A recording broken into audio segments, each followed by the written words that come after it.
Welcome to the Jali podcast. I'm your host, Melissa Barrett. This podcast is for those who are interested in the conversation around diversity, inclusion, and equity.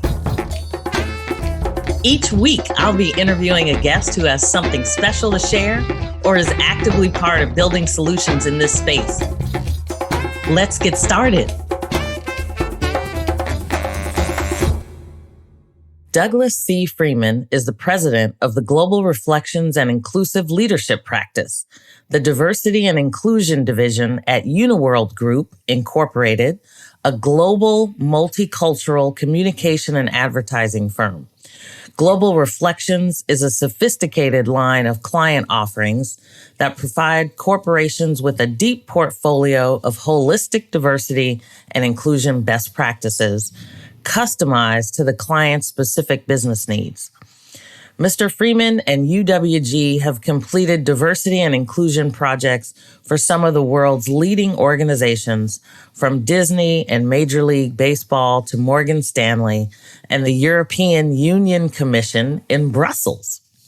Mr. Freeman and UWG have completed diversity and inclusion projects for some of the world's leading organizations, from Disney and Major League Baseball to Morgan Stanley and the European Union Commission in Brussels. Mr. Freeman has served as vice chairman of the United Nations Gender Equality Experts Panel, was named a 40 under 40 business leader by the New York City Network Journal, and is a former board trustee of Georgetown College, U.S. educational partner of Regent's Park College, Oxford University, and he recently served on the Dean's Alumni Leadership Council at the JFK School of Government, Harvard University.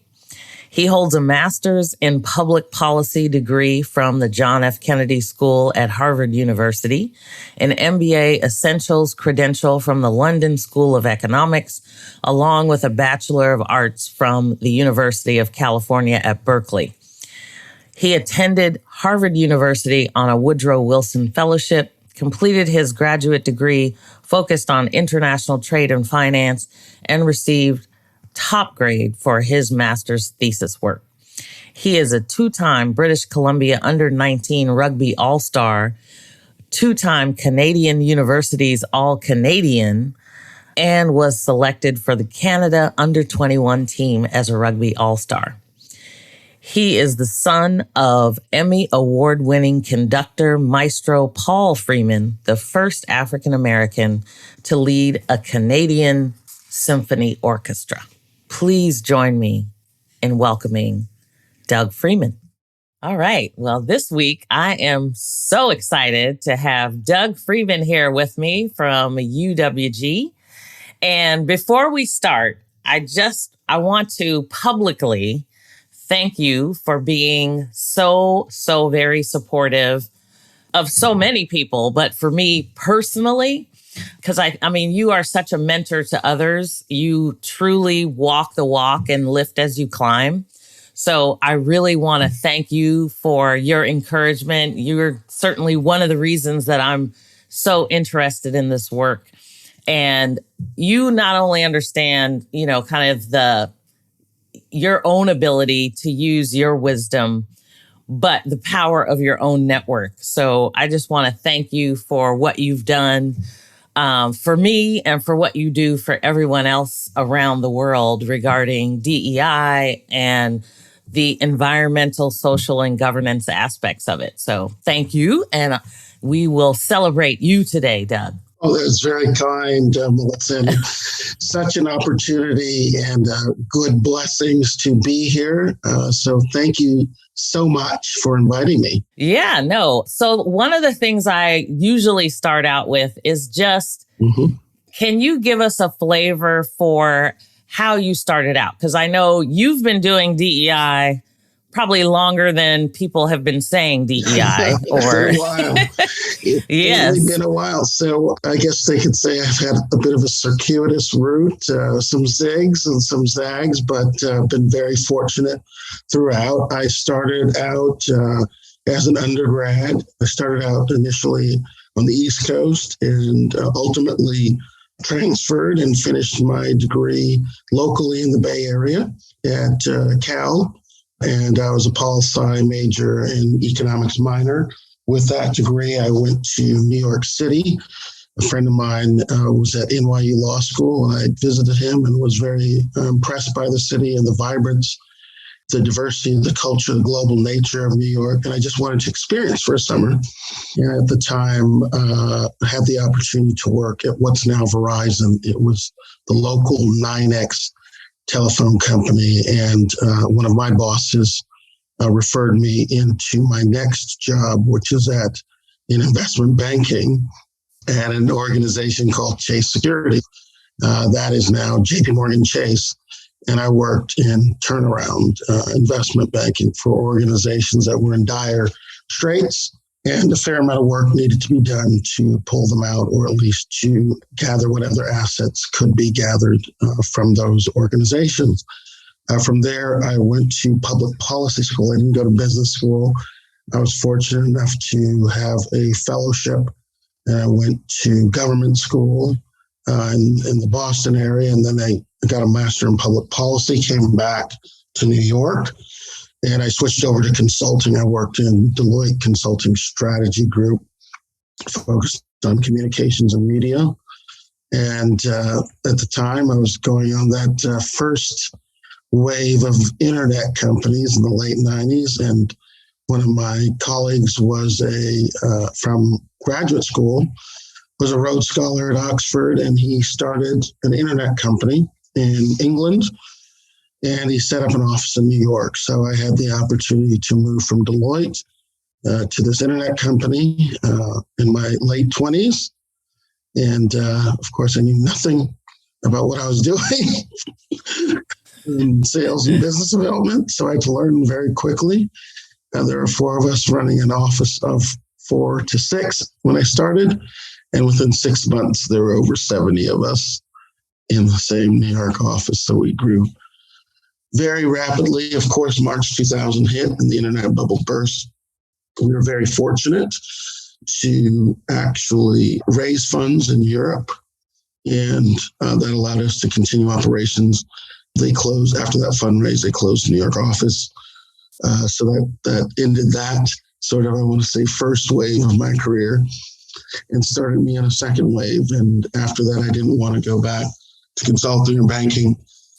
I wanted to try something on my own. And a good colleague of yours, Melissa, Linda McGee, I met at a trade show, and one of the biggest trade shows. And I reached out to her, and I told her I'd be in the Bay Area, and I thought there were some, she had some strategic business issues to discuss. And we were able to spend a considerable amount of time together, and she was kind enough to give me a consulting engagement. And I worked on an e-commerce strategy report for Visa around B2B e-commerce portals, and the possibility of Visa actually making a considerable investment in one of those portals, and what's the competitive landscape and analysis and financial forecast. And ultimately, the recommendation, given the treacherous nature of March 2000, a whole host of other factors, was to not proceed. And that would have been an 8-figure investment Visa was looking at. And of course, that was the right call at the time. I think I got a little bit of credibility from that, and continued to work with Linda and the Visa team over multiple years. So I'll stop there.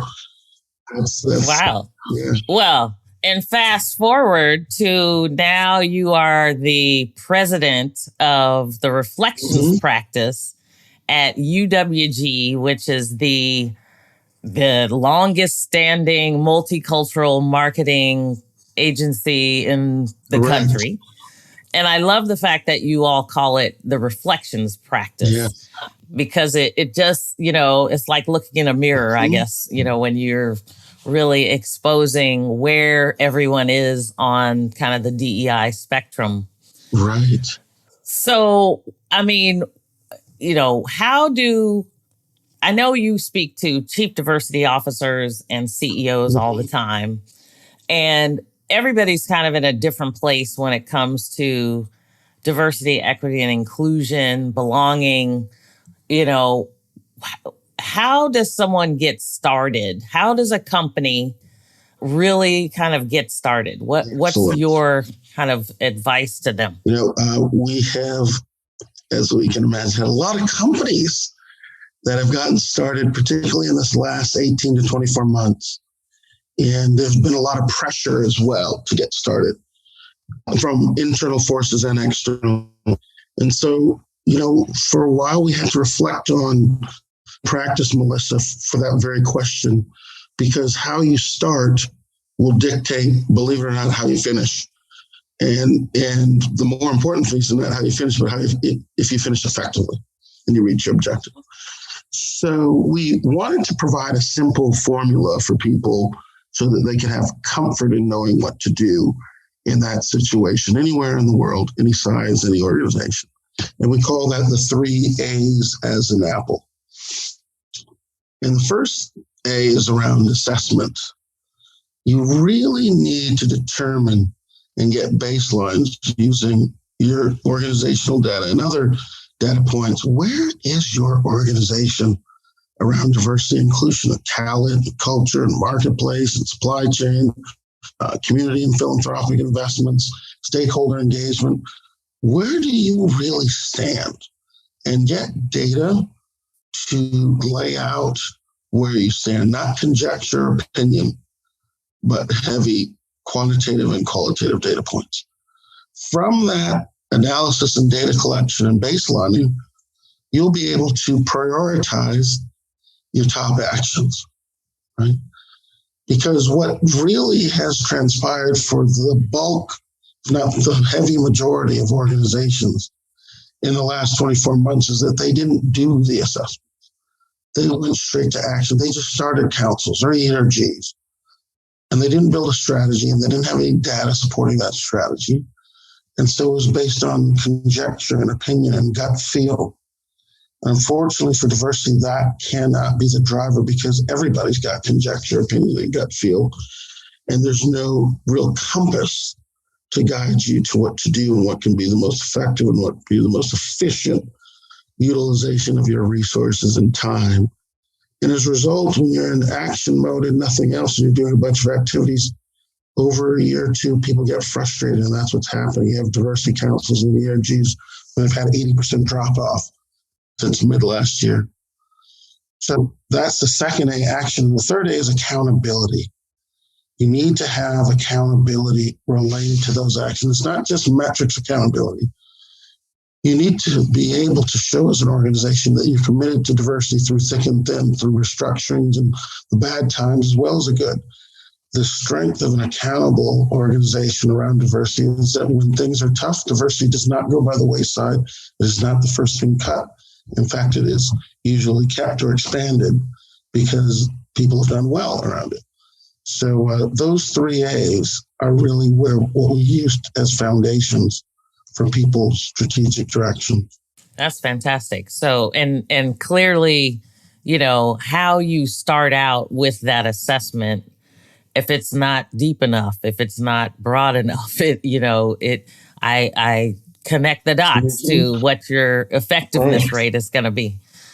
So, and then in terms of UWG, because I do feel like, having gotten to know you a little bit, UWG has a little bit of a different perspective that you bring to the table when you think about diversity, equity, and inclusion. Because I think a lot of companies feel like this is an extra cost center.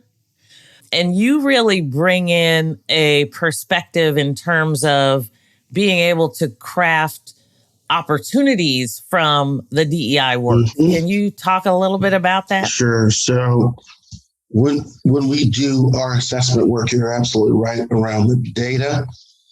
There are typically 1 to 2 types of standard data for assessment. One is your organizational data, right?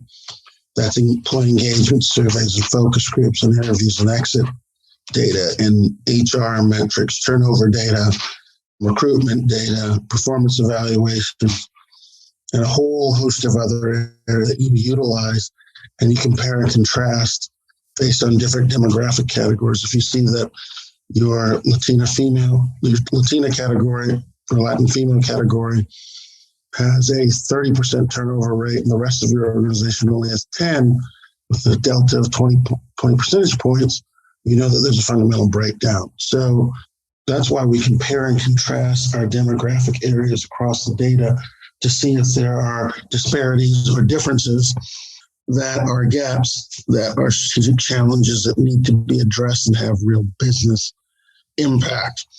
The second layer of data is best practices. So that can be acquired from, all sorts of organizations, all sorts of associations, particularly around diversity and inclusion, diversity research. So the acquisition of best practices to be aware of what practices are around recruiting and what are they around retention and development and a whole host of other areas. And then as you move to the third area, the big differentiator is the business data, what we call diversity ROI data. We look for a subset of missed business opportunities called missed diversity business opportunities. And those are called blind spots. And the idea is to identify, quantify, and monetize those blind spots for real monetary impact and bottom line impact. So you get 3 tiers of data in most organizations and their business strategies. If they even do them, you'd get 1, maximum 2 tiers. Wow, that is dropping some knowledge right there in terms of the assessments. I love that. And then, to take that process a little bit further, because I know you all focus also on kind of ESG and the environment and social impacts. Are there things that companies can think about when they're looking at DEI as a function of, sustainability and social impact? Right. Are there ways to bring those things together so that they're not, essentially so disparate, I think, in people's minds? Yeah, so there are a few of these models. You're absolutely right. Oftentimes, the largest, group of kind of configurations around separate silos. So there's an ESG department, and they focus on their activities. And then there's a diversity department. The second one is a hybrid of the two, where diversity is the overall department and ESG is housed within it. The third one is the opposite, where ESG is the overall department and diversity is housed within ESG. And we've seen organizations with all 3 models. And so part of the first level of discussion is to figure out which model either is currently in place or makes the most sense for the organization. And then you have to figure out why one model has more merit in your organization versus another. Sometimes it's like, ESG has been around for 10 years, diversity is brand new, or vice versa. The bulk of our relationships are in diversity. So, of course, we have diversity as a lead and ESG secondarily. So you really have to look at the history of the organization to determine which of the 3 models is likely the best fit or is the current model and why that is the case. And then sometimes you're going to have to adjust the model with the times because ESG, from an investor perspective, is the hottest category of investing. So even if you have ESG underneath diversity, you may strategically decide that that's got to flip because they want to see the ESG moniker as a lead, not the diversity one, and diversity can support the efforts of ESG. Interesting. So then, because I do think that in some cases, people feel like they can hire a consultant and it's very cookie cutter. They come in, they tell you what you need to be doing, and this is how it should work in your organization. But you're kind of saying, no, it's not a one size fits all. You really have to understand what the culture is like, what the company is like, how they exist today so that you can really develop more of a long-term plan. So how, for people out there that have been, kind of having the focus, or maybe the light went on 18 months ago, and they started to say this is what they wanted to do. And now I think there's a lot of frustration with, not having results to report or not enough results so are there things that you think that we should be looking at as a, as a community, if you will, to try and make sure that people don't get that fatigue when it comes to, I mean, the work is long, right? This is not a short play. So what kind of things can you do to help folks stay motivated? So you have to, first of all, frame the journey. It's going to be a journey, but we have a framing of it, a maturity model, which we describe as diversity 5.0. 1.0 universe is the universe of compliance, policies, practices, procedures, standard diversity demographics like EEO data. And oftentimes that universe is very sorely behind in an organization. So work has to be done there. There are gaps there, and you identify them and you address them. 2.0 universe is the workforce and the workplace, and that's where arguably the bulk of organizations have and are currently focused. And the 3.0 universe is the marketplace. It's customers and clients, communities, supply chain, supplier diversity activities, philanthropy, and the like. 1 to 3 is really where 95% of the companies that we work with and that we're aware of are kind of in that ballpark. 4.0 is innovation, leveraging diversity of thought, and there are different diversity innovations for business process, services, products, decision-making, innovation.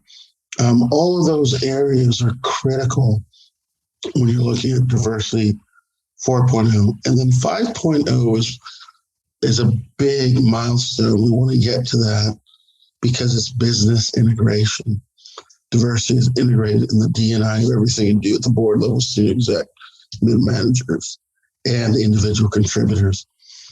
And that's not where the fun ends or the diversity strategy and work ends. It's where it begins, because 5.0 is a continuous improvement model. And so the organization is continuously improving and gaining competitive advantage over its direct competitors. Now, the second part of the framing is around what's going on for the length of the diversity initiative for impact. Diversity initiatives should be bare minimum 3 years project plan, more realistically 5 years. So most of our clients we describe as their plans as diversity transformation 2025. So diversity 2025, looking 4 or 5 years out with specific objectives around each year. You know, your first year is your data collection and building what we call the DEI business plan. Your second year is some pilots and low-hanging fruit. Your third year is infrastructure and rollout. Your fourth year is, evaluation. And your fifth year is moving into that integration model. Wow, that's awesome. Awesome. Love it. Let's pause for a moment. We'll be right back.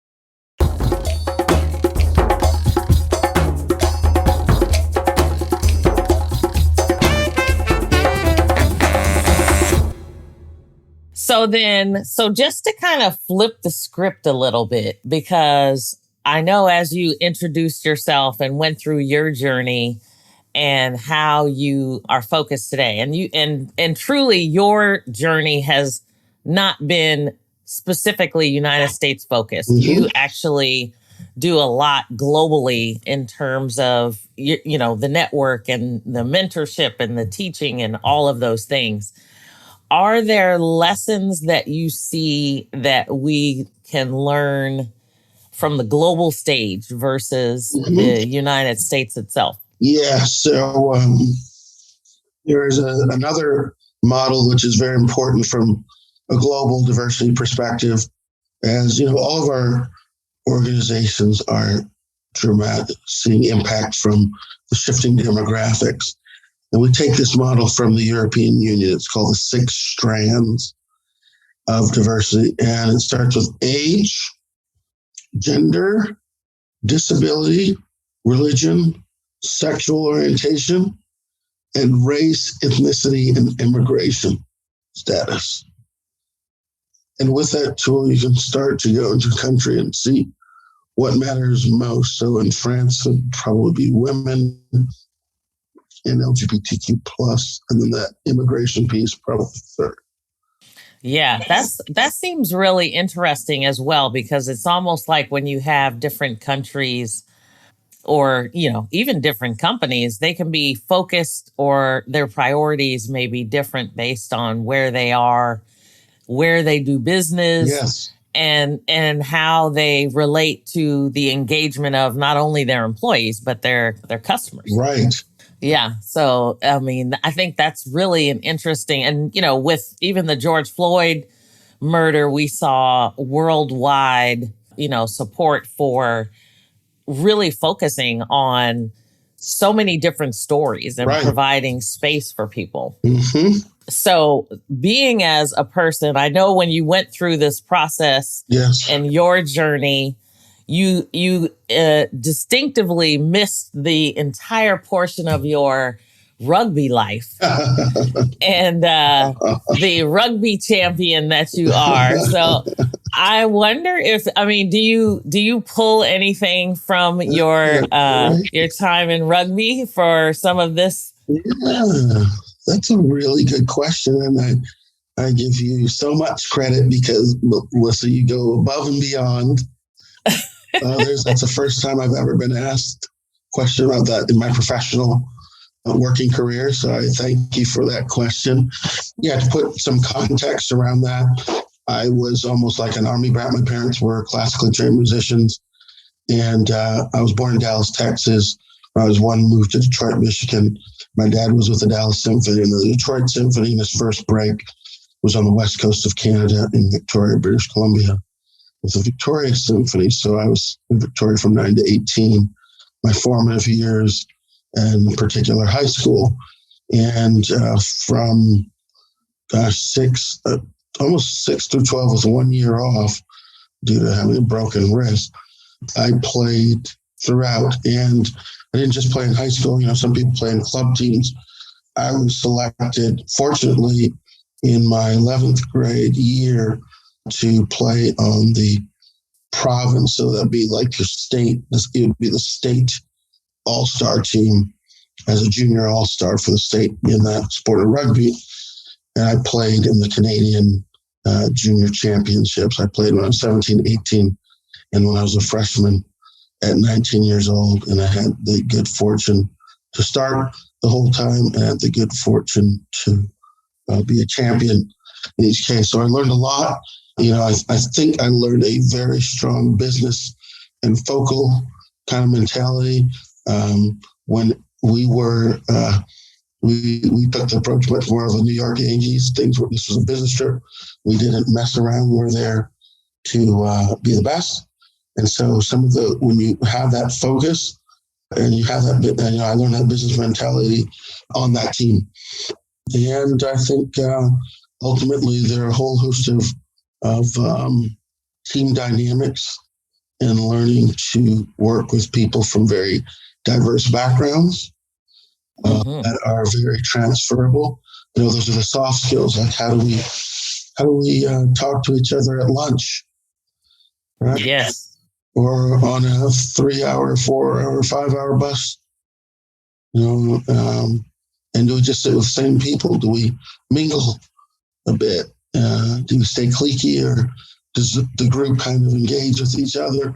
So there are a lot of what they describe as what are now many of the skills we suggest in inclusive leaders: leading with empathy, putting oneself in another's shoes, not having unconscious biases with people, really communicating effectively. There are a lot of kids from rural areas, some kids from public schools, private schools, big schools, small schools, big city, little city. So you're going to have to deal with that and engage people effectively and be perceptive to understand that people need to be engaged in different ways. So I think, there were some lessons learned throughout that process, for sure. Wow, that's phenomenal. And it's funny that you bring that up because for me, I felt like an Army brat because my dad worked for Xerox and he was into marketing way back when. I don't know if you remember that commercial, "It's a Miracle," Yes, with Xerox. That was his campaign. It was like so crazy to me back then. But we moved every 18 months because of the way that he, moved and developed in the company. Right. And at the time, of course, when you're a child, you don't like moving around and meeting new people every 18 months. But now it does I noticed the difference in the soft skills of being able to communicate and connect with people, which is truly a skill. I mean, you want people to feel comfortable, to feel connected and safe when you're having a conversation, whether it's on a business or personal level. So I love the fact that you bring that up, and especially in the United States where we may not hear so much about rugby, right? But Absolutely. but it's such a great sport for trying to understand how people work with each other, yes. And really get to know each other as they go. Yes, that is. So that's phenomenal. So I know you are such a busy person, but I want to make sure that I also ask you a question about kind of your most impactful advice. I know you grew up in a family of people that did things first, and you tend to have that mentality of, being the best, whether you're the first or not. And being the first can be challenging, knowing that there's a lot of firsts coming out, especially for companies. Yeah. You might be the first this or the first that. Is there something you can kind of give us in terms of, how can we channel that energy to be as impactful as possible? Well, the timing that question is also aptly timed, Melissa, because career-wise, you have to do what you do well, and you have to find out what you love in order to do that well. And I found that providing advice around diversity, equity, inclusion has been the most fun I've had in business, I'll say, to date. But a few years ago, I knew I had, you mentioned rugby, I have a passion for sports. I'm what one would call a sports fanatic. I love all types of sports. I watch a lot of sports, and I believe in the power. Sports truly is the most globally impactful and positive tool of unification in societies around the world, and it brings the world's societies together in healthy competition. You look at soccer and the World Cup and the love of country, but in the love of people celebrating the joy that comes from sports. And so a couple of years ago, looked with a couple of colleagues, we're not wealthiest people, we call ourselves penny ballers. Because we have tremendous aspirations, but we can only afford what we can afford. And we looked at things like minor league baseball teams, and we're fortunate enough to come across, through a sports broker, an indoor football league team, an arena football team in the panhandle of Texas. My colleague and I, Max, went down to this location in Texas, about 3 hours northwest of Dallas, and town of about 300,000 people, arena of about 5,000 people, like a hockey arena. And the game is played in a hockey rink style, 200 by 85 feet. In football terms, about half the size, about 50 yards instead of 100. And we sat down at the ground level, right next to Melissa. I've seen a lot of sports. This was arguably by far the most exciting sports. It's like hockey without the skates. These men are so fast. They're flying and they're hitting and they hit so hard they'll fly over the arena edge under the ground, and the fans will put them up and then put them back in, and it's intimate, and it's driven by families, all these kids and families just having a blast. It's affordable entertainment. And my colleague and I, coming from a larger city, said, my goodness, I think we have to figure out a way to get into this. The world has to see this. And so we tried, everything, we're still business folks, and it's all about the numbers. We love the business model, but the numbers didn't work out. So flash forward from 2019 to the present, an opportunity came about where that same team was not going to play in their league. I will make a caveat that I did make a very small investment in I mentioned Canada. There was a pro national league, Canadian Premier League opened up, and I invested in an equity share. But I learned the business of sports from those folks. And that organization and that league had a $200 million media rights deal. The media rights are very critical for the revenue component of a strong league. And the organization that consulted them, we hired ultimately. And so flash forward to June of this year, we launched something called the AFA, the Arena Football Association. We took 5 teams in Texas. We played in June and July. We're proud to say we completed every game, despite one team had half their players wiped out due to COVID. We still got through it. We used national media. Our consultants got us a national media rights deal with a great specialist sports organization called Flow Sports, a big streaming, millions of subscribers on their platform. And so we had that national media rights deal with there were 4 or 5 other leagues, and only one of them had a national media rights deal, and we did it out the gate. We were sponsored by a big national brand, which very few other leagues had. And we had artificial intelligence production cameras that we imported from Israel. So, state of the art, and created standardization of the video feed to our audiences. So we had and we didn't announce this league. And there was a reason, Melissa. A lot of even friends and family said, well, for those of you in the sports world that know the story of the AAF, which was a very hyped up, the Ebersol family started that, and that failed mid-season. And the XFL just came out, and that failed. And the AFL failed 2 years ago and went bankrupt. So the question was, if all these leagues with all this money and all these minds, and I heard the term, a lot of smart people have worked on this, what makes you think your league in a pandemic right will work? So we'll just do it. Well, that's the power of innovation, right? Those diverse minds coming together, right? A different set of eyes, right? A diversity of thought occurred in this really a rural area.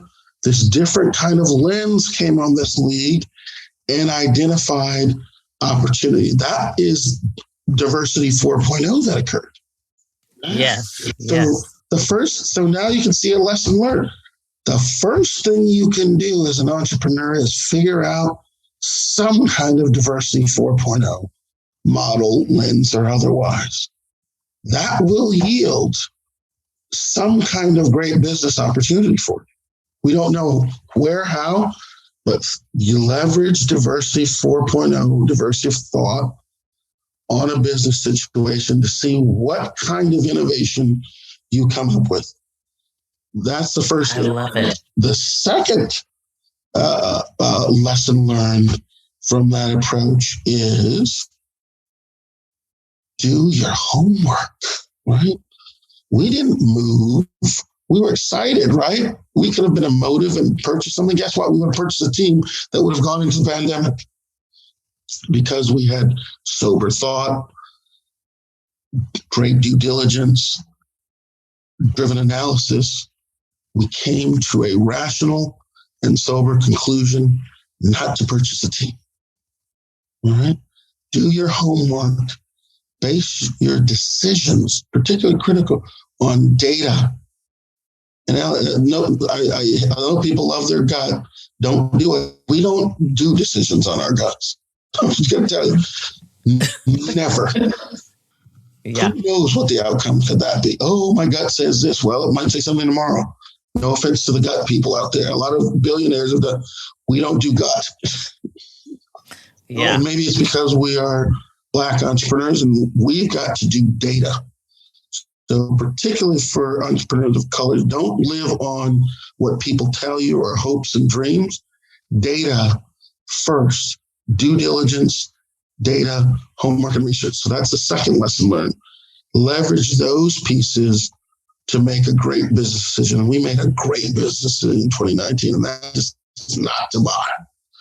Right? So, right? The third piece is, well, if the business model, particularly not to buy, isn't right, buy the model. Right? Don't be afraid. We changed the business model. We said, you know what? We don't want a team. We want to build the league. Because the business model of the team was a profit model. We learned how to not lose money with teams, but we said, that's not the value. The value is scaling that to national leagues. So the AFA is built on a world-class business model that leverages and focuses on tier 2 markets or markets of 200,000 to usually $1 million that can yield profitability from day one. Right? Wow. Okay. That's incredible. I mean, just the amount of practical knowledge that example brought is amazing. So, and I'm going to repeat it. If you don't like the business model, change the model. I love it. I love it. Change the model. And so now to the reality, then the fourth piece, quietly implement it. Do not listen to people telling you what you can or you can do. This is your model. You can do whatever you want. Okay? Don't ever listen to people saying, what? If we listened and said, Vince McMahon didn't do it with $275 million, so why would he even bother? We wouldn't have launched the league. But what we did say is, we will launch it quietly on our own.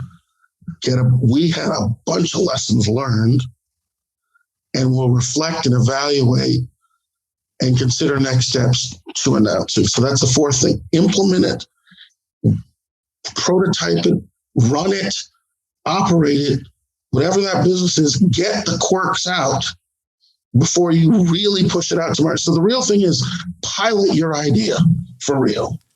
No matter how small or how big, just pilot it. Just get it out there. See it. Do not let it sit in the idea phase. Pilot it out. The fifth piece is, if that pilot works, scale the living daylights. And so November 4th, I will be announcing the league to the world at a big summit presented by AARP and JP Morgan Chase. And we'll be announcing the league and its 2022 season, which will have 8 teams.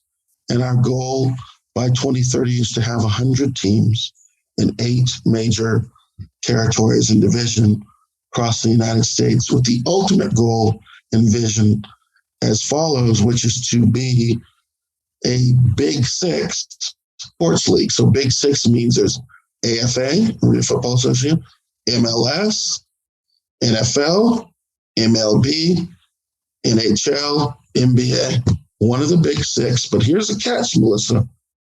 We're built with diversity at the core of the institution.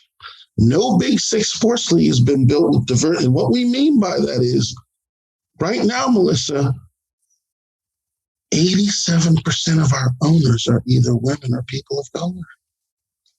Wow. 7%. Oh my goodness. Unheard of. Absolutely. Coaches, female coaches. We're going to have referees in wheelchairs or who may not have their full legs, right? Or some disability that's prevented them to participate in other leagues. They will be very much participating in our diverse suppliers, stakeholders, a whole host of areas that will create access, and we will create far more jobs, particularly for Black males. We will not have commoditized models where Black males come in and they're used and abused, paid a few bucks and gone, and then they're bankrupt. It's just 77% of the NFL players. Our league is a league for life. Our players out the gate will be provided with career counseling. They'll be provided jobs, coaches, mentors, so that they are successful on and off the field during their stint in the league, and they will be successful contributors and model ambassadors as alumni of the league. Wow. Congratulations. Okay. That is so exciting. Yeah. And there's so many, I think whoever's listening, you're going to have to come back and listen to it again and again, because there's so much that you just gave us in all of that, in terms of just helping people feel not only like they have access, but that they have a pathway for their future, development, retention. There's just so many nuggets in, belonging and making sure that people have that ability to feel like they can take part in all aspects of their humanness. Yes. So I thank you for that tremendous example. And I'm so looking forward to hearing more about it. Absolutely. As you all launch and amplify your voices. Yes. What a wonderful way to close this incredible conversation. And again, I want to just thank you, Doug, for coming on and sharing the treasure troves of wisdom that you bring as we really just develop a whole new world as we think it. So thank you so much. You're welcome. Thank you, Melissa. What a treat and honor. And I'm just so thankful to have this opportunity. You've done an extraordinary job of bringing in, I know, a diversity of different personalities and backgrounds. If there's any way I can be helpful and supportive or to return back would be fantastic. I'm here to serve. Thank you so much. If you're enjoying this episode, go back and listen to Monique Nelson, the CEO of UWG, in season 1. Thanks for joining me on the Jali podcast. Please subscribe so you won't miss an episode. See you next week.